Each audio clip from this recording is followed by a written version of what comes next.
Hi, I'm Kate, and this is She Geek.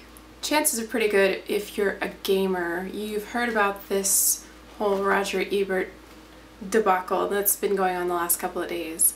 Basically, what Roger Ebert has said, for the second time actually, he said this: video games not only are not art, but can never be art.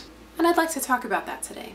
First of all, of course, as gamers, we're a little biased. We tend to react very defensively to a statement like this. But I kind of want to take it apart a little bit. The problem with art is that it's never been really given a good definition. Art becomes very subjective. But no one's ever really settled on a definition, so in that sense, it's sort of a ridiculous thing to say anything is or isn't art, actually. Some of the things he said were things like video games can't be art because you can win.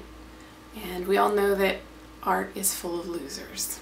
It seemed like the overarching theme from what he was saying, though, was that video games can't be art because, unlike literature or film, you're not being led through an experience. And that's, of course, totally untrue. I think pretty much every video game, with a few exceptions, takes you from a start to a finish. It's completely scripted, planned out, art directed, and entirely intentional.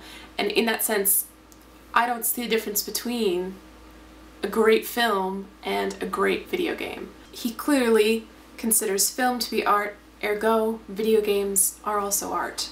If it's just about the beauty, the actual artistic value of a video game, there are thousands of artistically gorgeous video games out there, so I don't think that's his issue. But I do want to call out a few examples of games that I think are works of art in and of themselves.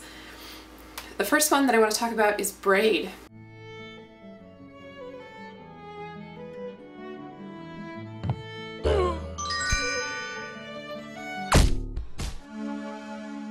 This game is just as gorgeous and immersive and utterly baffling as most pieces of art I've ever seen. The advantage that you get from playing a game like this rather than seeing a piece of art in a museum or reading a book that portrays the same story is that you're actually involved. And I think that that makes it all the more rich and immersive an artistic experience. Another example of a game that could stand on its art alone is Shadow of the Colossus.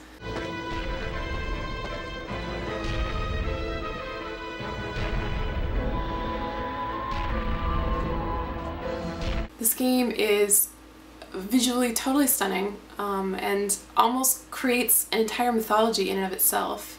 And I think that, that puts it on par with some great works of literature that could be considered art. The medium is still very young. We haven't been making video games as long as we've been making paintings, as long as we've been writing books. Plus, I don't even want to get into how much actual physical artwork and direction and blood and tears from game artists and designers goes into every single one of the games that we play. You guys are awesome.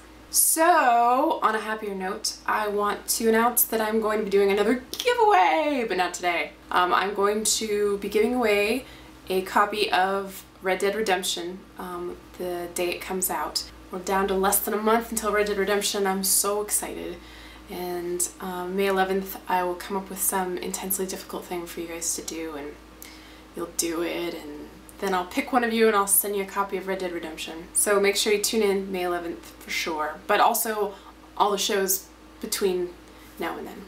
So that's my show. Today is April 20th of 2010. I'll see you guys next week.